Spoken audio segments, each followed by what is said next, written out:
I can't hear anything. How come I can't hear? Okay, I'm sorry, I was on mute. Okay, welcome everybody to the class and the portion of the week as we wind down to the book of Genesis, the book of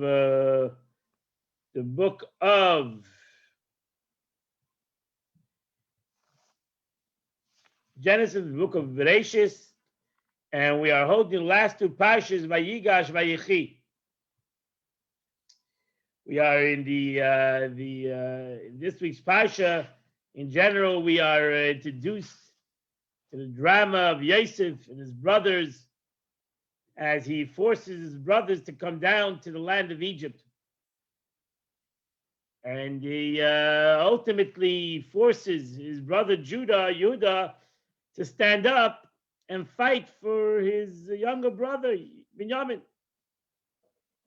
And when Yosef sees that Binyamin, that his brothers are willing to fight for his younger brother and not leave him in Egypt, he falls apart and he reveals himself to his brothers. Ani Yosef, the famous words, I am Yosef, Avichai, is my father still alive? Imagine after 22 years of separation from the brothers in Yosef, and especially the separation from the two brothers, the two brothers of Yosef and Binyamin, two sons of Rachel, as they meet each other, being separated for 22 years. Yosef left him when he was a young boy, a little young boy, and now he comes to him. He's already a father of 10 children, as we know. Binyamin's a father of 10 children, and Yosef is a father of 2 children. And the Torah in a drama, the Torah expresses itself. This class starts off in text number 1 on page 175. We find a beautiful expression that the two brothers meet each other and they cry and they hug each other. And the Torah says, Vayipa Tzavori Binyamin, and Joseph fell on Benjamin's neck. Achiv, his brother, Vayef, and he cried. Umiyamin Bachal Tzavori, and Benjamin wept on his neck. So they both fell upon they both fell upon each other. But the Torah over here expresses itself that they fell upon each other's necks. They fell upon each other's necks and they cried.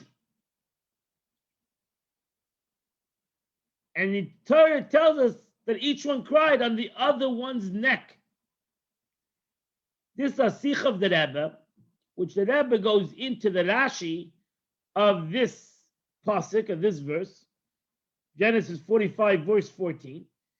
And the Rebbe explains a very powerful lesson that we learn from these two brothers, Yosef and Binyamin, coming down to the land of Egypt, meeting each other, and the Torah expresses that there was such a yearning for one another that they fell upon each other and they cried on each other's necks.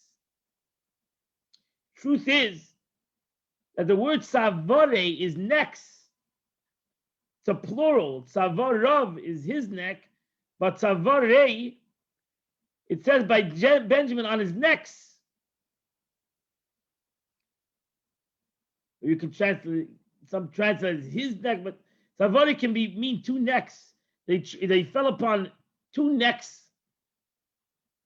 Benjamin seemingly had two necks. So therefore Rashi brings down a famous Gemara. The Gemara says in text number 2 on page 175, so the Medrash says, Bachal Shnei Megdoshim. Over here, these two brothers were not crying on their own misfortune. They were actually crying on something that would happen 1,000 years later. Joseph cried on the two temples that would be on the Chelik of Binyamin. The Beis HaMikdash on the Temple Mount in Jerusalem. So we know that the Temple Mount in Jerusalem is divided in between the two tribes, in the tribe of Judah and the tribe of Benjamin. Actually, the borderline goes in through the half of the temple. It goes to the altar. Actually, the outside altar was dividing line between the tribe of Benjamin and the tribe of Judah. Half of it, where the Beis HaMikdash actually stood, was the tribe of Benjamin. From the altar, half of the altar, and on the other side was part of the tribe of Judah. So two temples ultimately will be destroyed. The temple, which was on the side of Benjamin, would be destroyed in Jerusalem. And therefore Joseph cries for the two destructions that will be on his brothers, own brothers, part of Eretz Yisrael,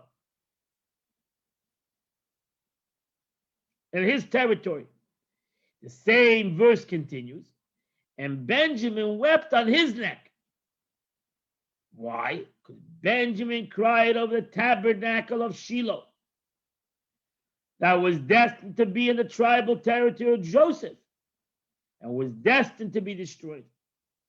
So the tabernacle stood in Shiloh for close to 369 years.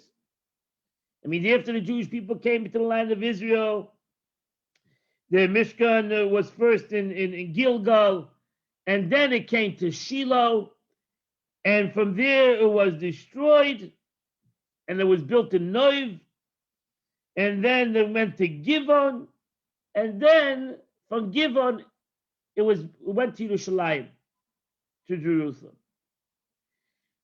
So the Beis HaMikdash was then the Mishkan, the tabernacle, was in Shiloh. You can go today to the city of Shiloh in Israel, and they have their replica of the Mishkan, where they believe where according to tradition the Mishkan was, and you can go there. It's a building. They have a replica. So it was in the tribe of Ephraim. That's actually a picture, I believe, in your book, where you have the Shiloh. You see Shiloh was in the tribe of Ephraim, and right next to him was Benjamin. Jerusalem was where the Beis HaMikdash was. So here, interesting thing, the Torah tells us, a pasuk, that these two brothers met, they cried upon each other's necks. Usually he cried upon each other's shoulders. Here they didn't cry upon each other's shoulders, they cried upon each other's necks. And these necks, Rashi says, is symbolic to the Beis HaMikdash. It's the Mishkan that was in Shiloh, and the Beis HaMikdash, two Beis HaMikdash that was in Jerusalem. So that's a fascinating thing. Why would they cry for each other? Why would they cry for their own destructions? Why would they cry? Why would they call it a neck? Why would we call the Beis HaMikdash a neck? That's really the question that first the Rebbe asked. Why is the Beis HaMikdash, a temple, called a neck? And if we understand why the temple is called the neck, maybe we can understand why they cried for that concept, for the destruction of that will be thousands of years later, especially the destruction of the temple, which happened 400 years after the first building of the temple, and then another 400 years after the second. So this is many years after this story happened. So here we see, first of all, you should know that both Yosef and Binyamin were great tzaddikim. We know that the Torah calls Yosef a tzaddik. Benjamin, the Gemara says, Benjamin was one of the only very few people who died and never tasted the taste of sin. Benjamin never tasted the taste of sin. He was a tzaddik. Man with a tzaddik gomer, a complete righteous individual, never tasted the taste of sin, the Gemara said. Benjamin. There's a couple of people, the Gemara writes out from the time, biblical people who didn't die, who died without tasting the taste, never did a sin in their lives. So they were the two great tzaddikim, and that's why they merited, both of them, Joseph and his brother Benjamin, merited to have the Beis Hamikdash in their chelik, in part of their territory, was the majority of the Mishkan was in the territory of Joseph, and the majority, and the rest of the time, the Beis Hamikdash was in the territory of Benjamin. And Amir Sheva built the Beis Hamikdash. The third temple will be again in the territory of Benjamin. So why do we call it, the Rebbe wants to first understand, why do we call it a neck? What's the point of the neck? What does the Torah want to tell us over here with the neck? That it was they cried on each other's necks. What is a neck? So the Rebbe brings down a medrash. What's a neck? You have an interesting, the body is made up of an interesting Alpi Kabbalah. According to Chassidut, the body is made up of an interesting dynamic. It's made up of his head, which his brains are there. The next most important part of the body is your torso, where your heart is, the brain, the heart. These are the most two important parts of the body, your heart and your brain. There's even an argument today in Jewish law. If your brain dead, are you dead as long as your heart is pumping? Are you dead when your heart stops, even though your brain is still working? So those two important parts of your body is your brain, which is in your head, and then your heart.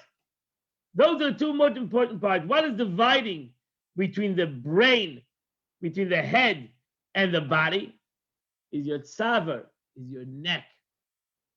This neck. So that's an interesting part of the body. It's a neck. So Gemara says, the Medrash, text number 3. What does it mean in the verse, your neck is the Tower of David? Your neck is as the Tower of David. What is the meaning of this verse in Shir Hashirim? The temple is situated at the world's peak, just as a human neck is at the high point of a person's body. So the neck, the concept of a neck is that it's not as high as the head, right? It's not as high as the head, because the head is higher. It's like in between the head and the body is the neck. Eretz Yisrael, Yerushalayim is not actually Kimitzi and Teira, Zion. You have Haret Zion, the mountain of Zion. That's right above the Har HaMoriah, that mountain, Temple Mount. So the Temple Mount, not the highest mountain. Right above it is Har Zion, is Mount Zion. So really, Mount Zion, Kimitzi and Teira, Udvar Hashem Yerushalayim, comes out from Zion, which is higher than Jerusalem, really. It's part of Jerusalem, but it's higher than the Temple Mount.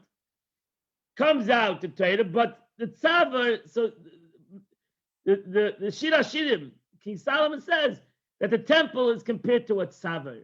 The temple is compared to the neck. It's not the head, the top. It's right in the middle. It's right in the middle. This mountain is not the highest mountain. There's a mountain right on top of it. And therefore it says, Bank Seifav Shochen. It says in the Pasuk that the Beis Hamikdash is Bank Seifav. It rests in between the shoulder blades. The temple was built, that's number 4. The temple was built on a high point of Benjamin's land, except that it's 23 cubits below the Atum well. Mount Zion is not much higher, but it's 23 cubits. 20 cubits is amma, 23 amas. It depends what is an amma. An amma is a foot and a half, let's say. 23 cubits is 30 over, it's like 35 feet. 35 feet lower. David intended to build it there at the Atum well. However, they said to David, let us build a little lower. For the structure stated in the Moses blessing to the tribe of Benjamin about God dwelling in their territory. And he dwells between his shoulders, which is lower than the head. So the Beis HaMikdash, the Medrash says, Rashi brings down, the Beis HaMikdash, that the Holy Temple is in the neck. The neck. Why would you consider the neck? What is the meaning of the neck? You're a pain in the neck. What is the concept of the neck? What is the purpose of the neck? It's the connector between the head and the body. Actually,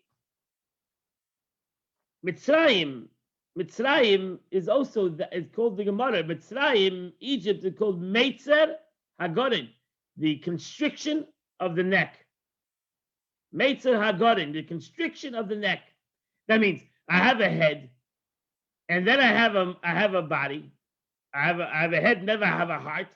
In between those two things, I have the conduit, the way that the brain ultimately comes down to the heart, and that is the meitzar, that is the gutting, that is the neck, that is the bridge, the connector. That's why Mitzrayim is called tsar, meitzar, because you have a situation where the neck can bring constriction to the connection between the brain and the heart. And that can be gullus. That's exile. When there's a constriction and there's not a flow, there's not an easy flow between A to B. You have a meitzar, you have a constriction, and this constriction doesn't allow the flow between point A to point B. You have a negative connection. If you have a positive connection, then you have a flow. You have the flow between the brain and the heart and the heart and the brain. So there's many things that the middle ground, no man's land, as they might call it, no man's land. We have point A, point B, and then you have the middle road. What happens in the middle road? You have the concept in Chassidus. You have what is the difference between the thought and the action. The thought and the action. Everybody has unbelievable thoughts, but then when it comes to the action, there's a meitzah. There's something happen in between point A and point B, and that in between is the most important part of the journey.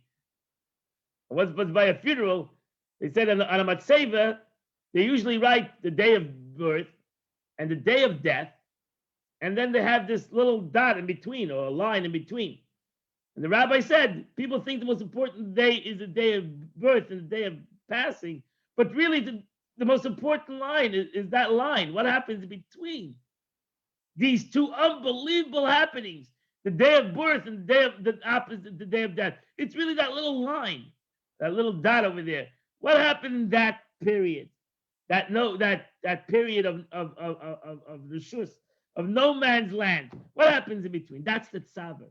That is the neck.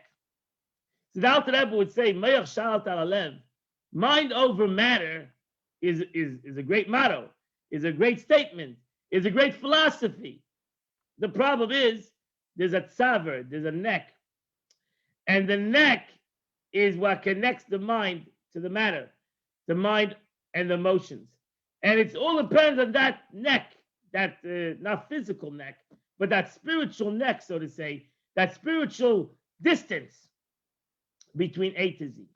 They once asked the Kotzker Rebbe. The Kotzker Rebbe actually says, they say the story, the Kotzker Rebbe once asked the students, it says, God will separate you from the sins at a distance from the east to the west.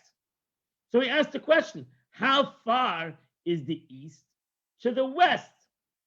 How far is it? Let's start measuring how far is the east to the west. And he said, you're all wrong. Everybody was giving different calculations. And he said, the difference is by turning the neck. Because I'm sitting east to west. So you turn the neck. That's how far east to west is. God says your righteousness and your wickedness is very easily changeable from east, like the east to the west. Most of us think, oh, it's such a far distance, but it's actually very close. It's exactly this turning of the neck, and that's what's actually important. The neck, the aspect of we turn our neck, and our neck, even though the most important thing is our head, but really our neck is the one who decides, gives the capability to where my head is focused, or where I'm going to be upwards or downwards or to the right or to the left. So why would we call the Beis Hamikdash the neck? Why wouldn't we call the Beis Hamikdash the head? Because the Beis Hamikdash was exactly that. That's why the Eibush brought down the Beis Hamikdash to the world. The Beis Hamikdash was the neck, so to say, between God and the world, between the Eibush, who is the head, and the body, who is considered the world, and that was the Beis Hamikdash. The Beis Hamikdash was that neck, and that's why the prophet says that the Beis Hamikdash makes safe of the Torah says. The Torah says that the Beis Hamikdash is resting on the shoulders, is the neck. The temple is the neck of the Jewish nation, of the world. And how did it come out into a more deeper way? Therefore, it's brought down in Malachim and Kings. It says, Shlomo Melech, when he built the Beis Hamikdash, Vayas Labayis Chaloynei Shkufim Atumim, page 177, text number 5. King Solomon made the house of windows broad within and narrow without. Right? So the Gemara says, why would he make it broad within and narrow without? Usually it would be the other way. You would make it broad. I mean, why'd you make it broad without, narrow within? You do it the other way. You narrow on the outside and broad on the inside. So the light would spread from the outside to the inside. But he actually made it the other way, that the light spread from the inside to the outside. Narrow within and broad without, because that was the neck. Narrow within, the neck is narrow, but from this narrowness, we come to a broad situation, just like a human being. We have a bigger, our head is bigger than our neck, and then for our neck comes a larger body. So too, David Hashem Melech made that the windows of the Beis Hamikdash was narrow within, and then it came out to wide. So the Rebbe says on text number 6, the holy temple functioned to fill the entire world with godly light, including the most mundane and unholy places. For this reason, the temple was not a high point of the world, but still not too high and detached from it. That's the difference in the neck and the head or the body. The neck is not the head, but it's the closest to the head and the closest to the body. So the neck is the best mediator. The best mediator between the head and the body is the neck. It holds upon it the neck, the head, and it connects it to the body.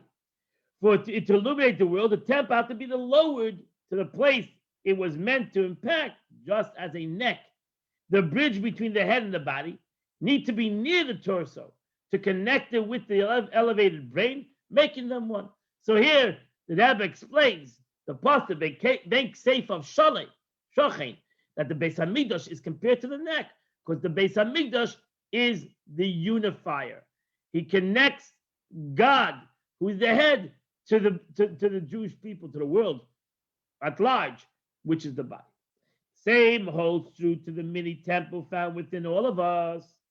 When our godly soul is not aloof and removed from our little world, because as you learn Chassidut, where's your godly soul? Where's my godly soul? In my head. Where's my animalistic soul? In my heart. Now I need to bring down my godly soul to my animalistic soul. I need to make a shidduch. I need to make a shidduch between my animalistic soul and my godly soul. So I have to have something that condenses a little my godly soul, makes him a little bit down to earth, condenses my animalistic soul also, make him a little bit humble, and that will bring him together. You imagine if the godly soul would never be able to talk to the animalistic soul, and the animalistic soul would never be able to humble itself. They would never be able to come together. To be able to bring these two entities together, we need to have both of them need to be restricted a little bit. The godly soul needs restriction, which is its humility, and the animalistic soul needs its humility. And that's how we come in the middle. That is the most important purpose of this tzaver, of this neck, the spiritual neck, to be able to bring the two entities as one. So the Eibishter came down into the Beit HaMikdash in a very practical way. God came into the Beit HaMikdash, and the Jewish people did a service in the Beit HaMikdash. So the Eibishter came down, and we went up. He did his service, and we did our service. And then you had a beautiful reality. Now you understand why these two tzaddikim cried. Here, these two tzaddikim came to the world to transform the world, and then realized that there's going to be destruction, that this connection is going to be broken. This tzavar is not going to function. And when the tzavar, this connection doesn't function, you have destruction. You have the opposite of unity. When you have the opposite of unity, you have destruction. And that's why they cried. They cried on each other's, that the purpose of what they came to the world was to be tzaddikim, to be righteous people, to bring godliness to the world, and they would both merit to have the temple in their territory, which would give them unbelievable glory and their purpose in the world, and it was broken. It was destroyed. All of them were destroyed. And here these two tzaddikim, Joseph and Benjamin, realized this unbelievable destruction that would be on their own territory. So, in essence, what was the destruction? So here, that's what the Torah gives you an open analogy. The Torah tells you the destruction wasn't the tzavar, was in the connection. It was not a destruction in the mind, in the soul. It was not a destruction in the world. It was a destruction in the middle, in the tzavar, in the place where both of them needed to come together. In that place that's where the tzara is. That's where the pain. That's where the problem is. That's where the problem lies. This concept can be explained in many ways. Because in essence, if you want to know what our struggles are, when two people want to come together, or two people are having an argument with one another, it's easily found in this concept. Because we both need to have bittul, we both need to have a little bittul, even when one thinks he's right, or both thinks they're right. Both of us need to come down into a tzavar. We both need to come down into a little bit of a constriction. We both need to be giving. And if we both are giving, we're both to unite with each other. If we're both not giving, we cannot give in. We have a problem with the tzavar. We have a problem with the neck. You got a problem with the neck. You cannot have unity. There cannot be unity between mind and emotion. There cannot be unity between two minds. There cannot be unity between people because nobody's willing to give in. Nobody's not the way to giving in. Nobody's willing to have a little bit of constraint, of a little bit of humility, and to listen or whatever it might be. That is where it all starts. That is where it all begins, in the tzavar, in the neck. We're not finished yet. That's what it rather it involves integrated with the body. Then we can rectify and sublimate ourselves to our surroundings, making them a temple, a dwelling place for God's presence. That's it. That's why the most important principle in Chassidut, is bittul, humility.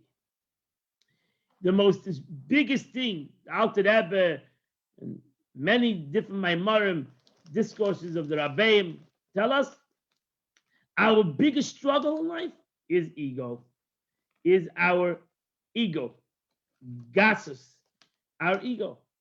If we had a little bit of humility, we would be much happier. We would be much more mu'urid ben abrias. We would be much more connected.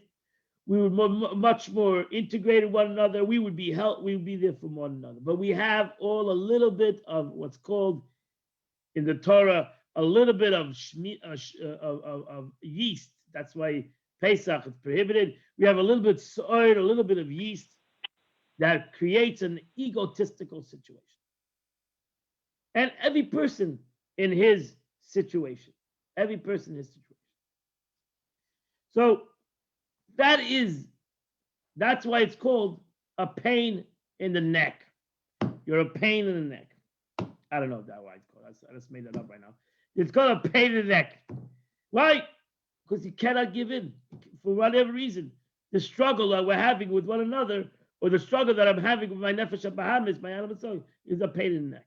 Because basically, I'm not willing to become a little bit more narrow because of ego. But Shlomo Melech taught us by making the windows narrow and open wide, because if I'm going to become narrow, I'll actually be able to have a much wider situation. I don't realize that my ego is actually making it more narrow. It's not making it wide for me. It's making it even more narrow than I would have if I would be mevata myself. I would null myself a little bit. I would have a very big, wide situation. But because of my ego, I'm not willing to do that. I have no interest in doing that. It's a very interesting thing, this concept, because you'll soon see they didn't cry on their own neck, they cried on their brother's neck. It's very fascinating, this concept of gender. We learn something from a word in the pasuk in the Torah. And that's the beauty of learning Torah in general, and then learning Rashi. Because you imagine Rashi, who gives you a simple interpretation to the verse of the pasuk, says this is why Joseph and Benjamin were crying in Egypt hundreds of years before this would ever happen. They would never even be there physically. It was a great, great, great grandchildren.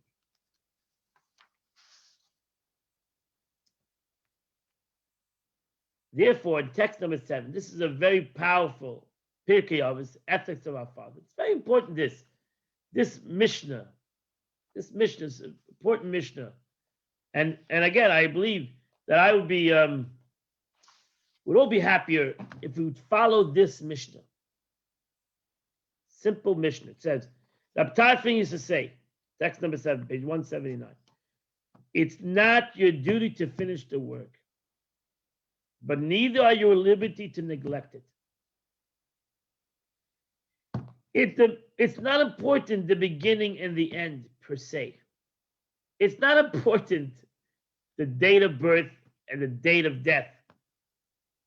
It's important the journey.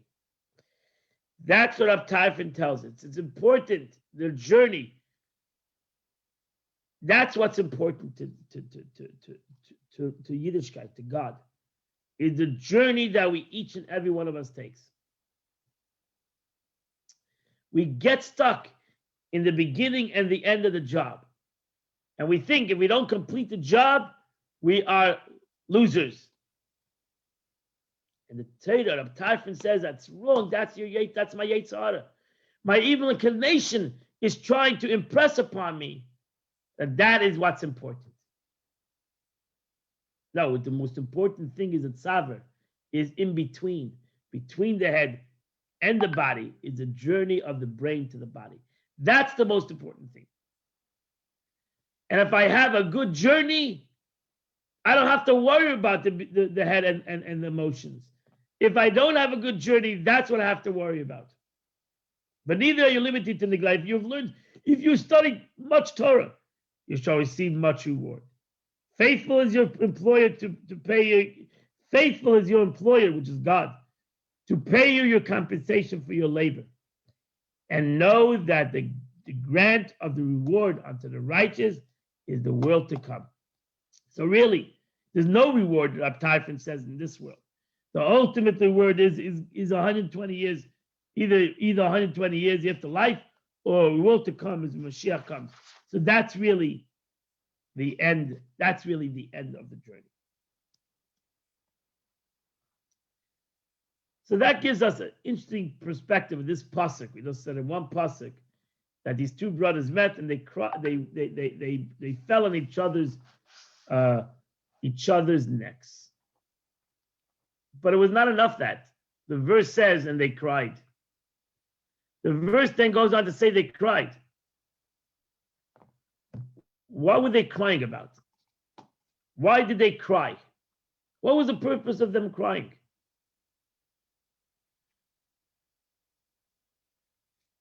I went on the internet just now.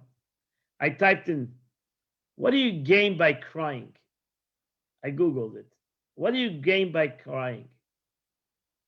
It came up on a healthline, healthline.com. I don't know what it is. 9 ways crying may benefit your health. It's interesting. Crying detoxes your body. I'm not a doctor. There's a doctor over here. He'll give you more. Crying helps self-soothe yourself. Crying dulls pain. Crying improves your mood. Crying rallies support. Crying helps you recover from grief. And it goes through all these things in length. I'm just giving you the points. Crying restores emotional balance. A baby is born crying because that actually helps him breathe.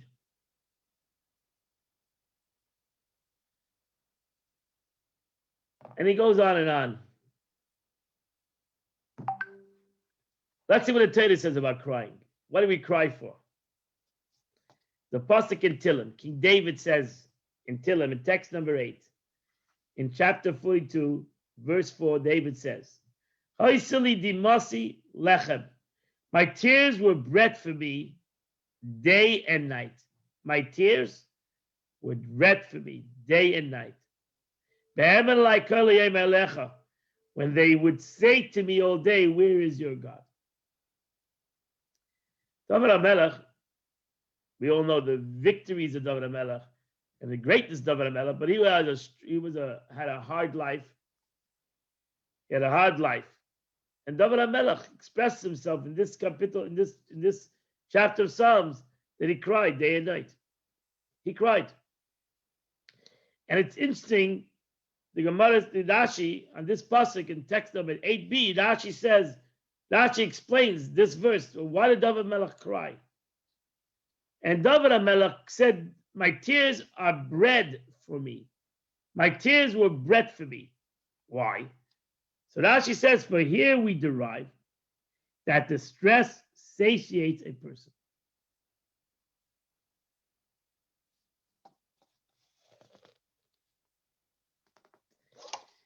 And he does not seek to eat. If somebody is in distress, he doesn't seek to eat. Scripture states regarding Hannah, and she wept and did not eat. So in essence, stress and tears fill you. Either they fill you that you don't need to eat, or they take away your desire to eat.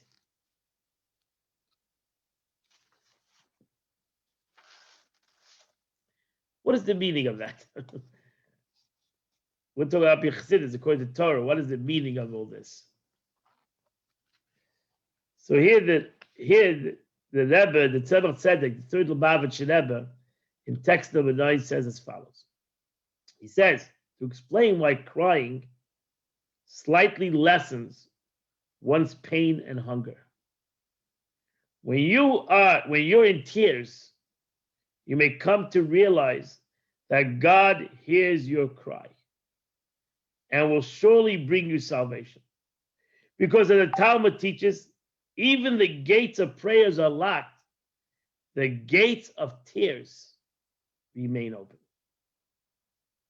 So there's one gate. The Gemara says that sometimes when a person prays, his prayers, the gates of prayer might be locked.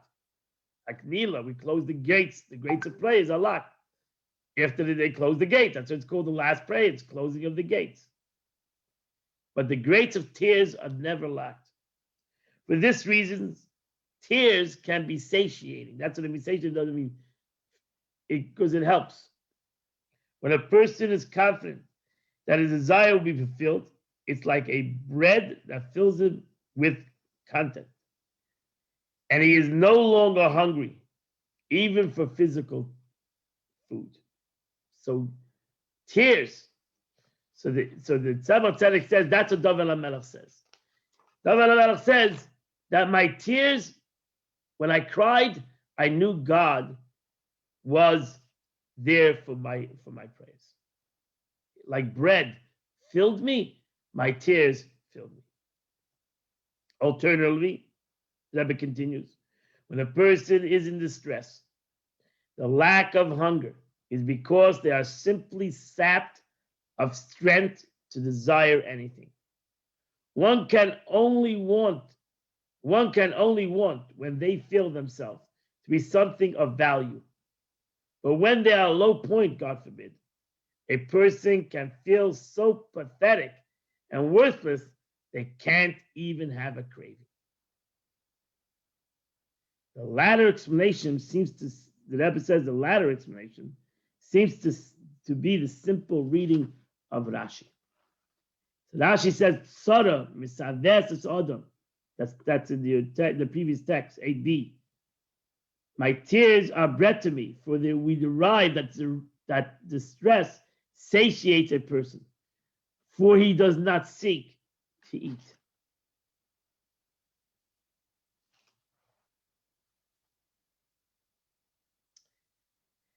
They cried. In essence, they cried because they Pashut filled them. They're crying that Joseph and Benjamin cried because they realized, they understood that the Churban Beis Hamikdash is going to take away the geschmack. It's going to take away the light of the people. They're going to be like filled. They're going to lose their taste. They're going to lose the Churban Beis Hamikdash. It's not going to be only something that will be a destruction, a spiritual destruction. The destruction of the temple, the first temple, the second temple, the Churban of the destruction of the tabernacle will affect the Jews in such a way that they'll Pashut lose their taste. They'll be filled. The tsar will be so painful that they will lose the taste, like they lose the taste of bread.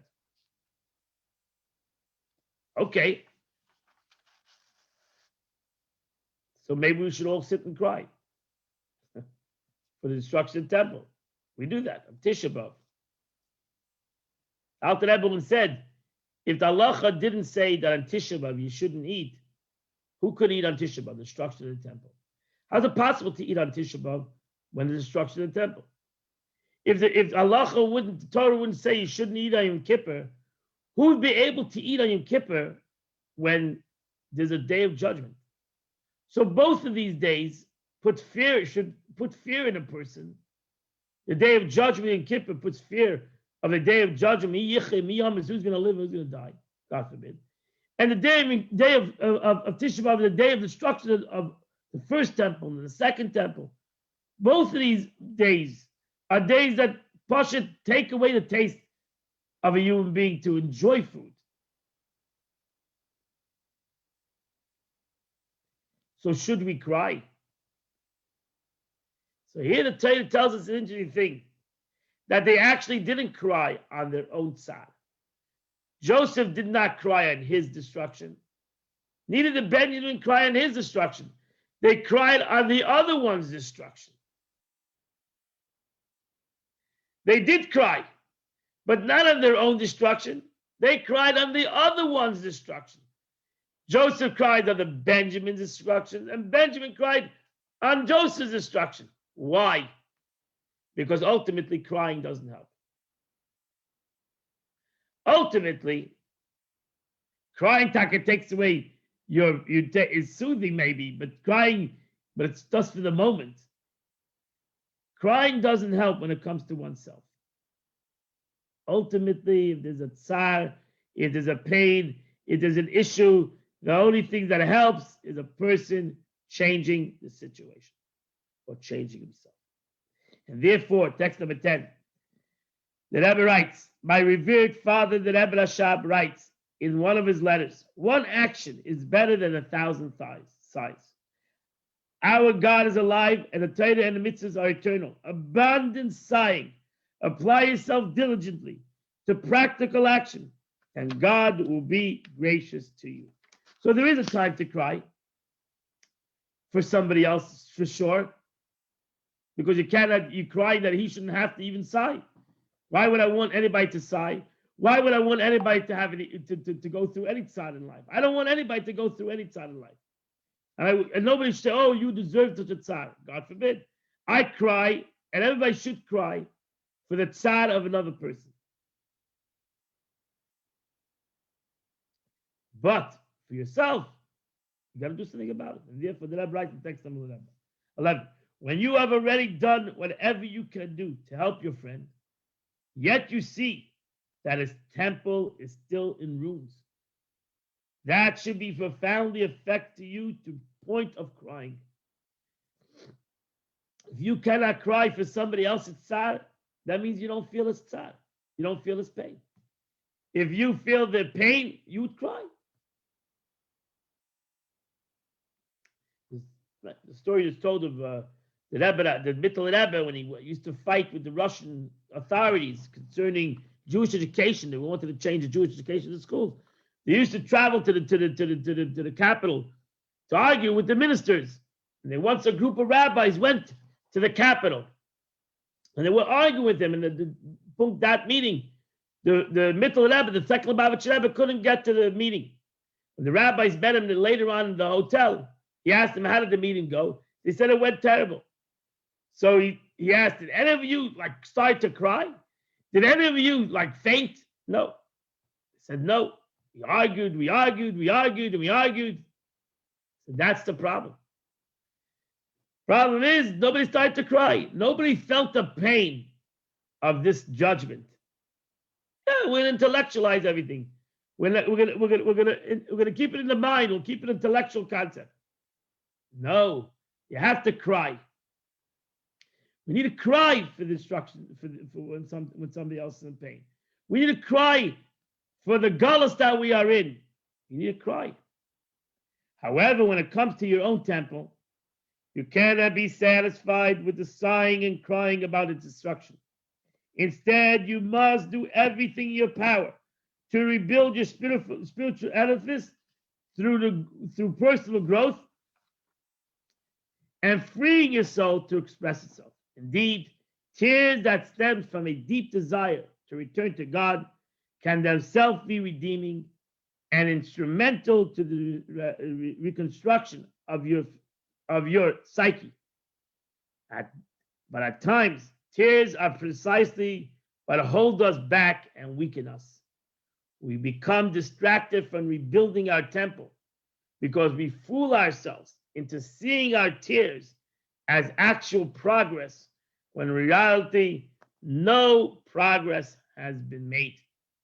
So therefore, the Rebbe says, the lesson that we learn from this one verse in the Torah, which we started off, one verse in the Torah, where the Torah says that these two brothers met each other, two great tzaddikim, Joseph and Benjamin, two unbelievable tzaddikim, who showed the world.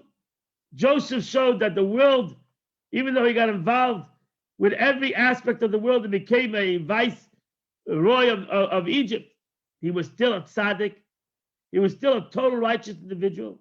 Benjamin, who, as I mentioned before, Benjamin was a person who never, the Gemara said, never tasted the taste of sin. These two great tzaddikim, these two great righteous people, two brothers, come to meet each other in their prophecy, in the way they saw themselves, realize that ultimately on them, on their territory, is going to be situated the greatest light in the world, which was the Mishkan, the tabernacle, which stood for over close to 370 years. In Shiloh, which is the tribe of Joseph, they saw that the Beis Hamikdash, that both Beis Hamikdash would be in the tribe of Benjamin. But what would happen? What would happen in all these places? There would ultimately be destruction. Why? Because the tzaver, because the journey would not be perfect. The journey of Am Yisrael through the times of the tabernacle, the journey of Am Yisrael to the first Beis Hamikdash, the journey of Am Yisrael to the second Beis Hamikdash would be in the tzaver would not be completely good.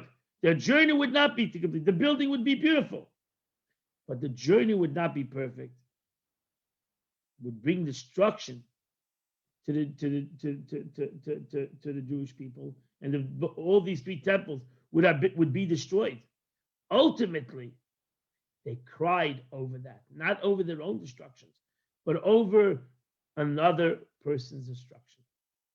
Frierdiker Rebbe would always say, if somebody says something negative about you, you should have two responses. There should be two responses. Somebody says something negative about me, there should be two. I should have one or two responses. If it's true, I need to change it. And if it's untrue, I should cry that another person can talk negative about another person. There has to be one or the other. If it's a true statement, I'm not going to cry, or am I going to get angry? It's true. So therefore, let me go and fix it. Let me go and change it.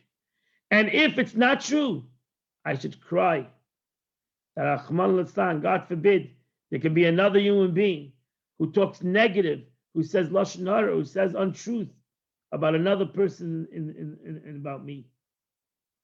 That's exactly what they did. They fell on each other's necks. They realized their own destruction and why it would be destroyed, and how to teach the Jewish people that they should overcome this destruction by falling on each other's necks. And they cried for each other's tzar.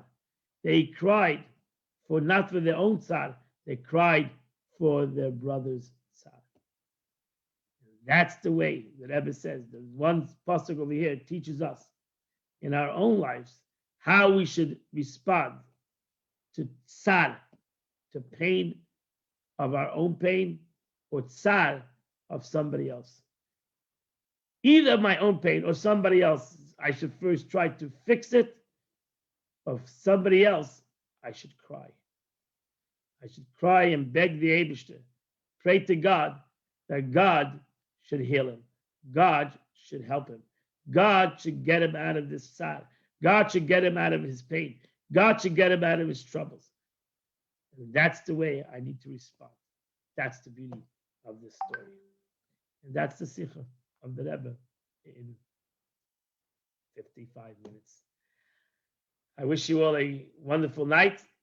My friends, these are beautiful sikhas of the Rebbe, which we're learning together. If you have any questions, you may ask. In 2 weeks from now, we start the book of Exodus. If you didn't get this book, please call the office and order the book. So we'll have a book for you so you can follow with the class. That would be the best. And please call the office at 487-2934. It's only $20 for the whole book of Shemos. Please get the book so you'll enjoy it much better if you have the book, and you'll learn much more if you have the book. The book is basically the texts that I'm reading, and you'll enjoy it much better. So it's only $20, I believe, and you'll get the book either delivered to your house or it will be brought to the Chabad house. You pick it up at the Chabad house. I wish you all a good night. Tomorrow night at 7:30 again. Tomorrow night we're going to do the last JLI class. Fascinating, very deep class. The last class of the JLI. The secrets of the story of the Torah. It's about the big debate between Korach and Moses. Very fascinating. The way Chassidut teaches us the real debate between Korach and Moshe Rabbeinu, and why was one right and one was wrong. It's really the story behind the story. So if you wanted us to come on, you're going to really enjoy it, whether you have the book, you don't have the book. But tomorrow at 7:30, Thursday night is Nittelnach, so there's no learning Torah from around 4 o'clock in the afternoon till midnight. So that's Thursday night. So we're doing the class tomorrow night on Wednesday night at 7:30 p.m.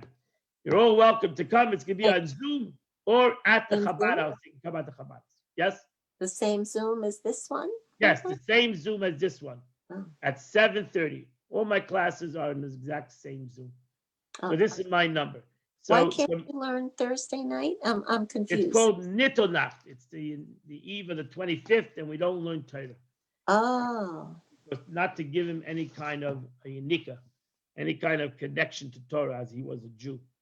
So God bless you all. We'll see you tomorrow night. I'm telling you, it's a phenomenal, phenomenal class. You should all come and hear the class. Amen. Thank you, Rabbi. Have a wonderful night. You too. Thank you.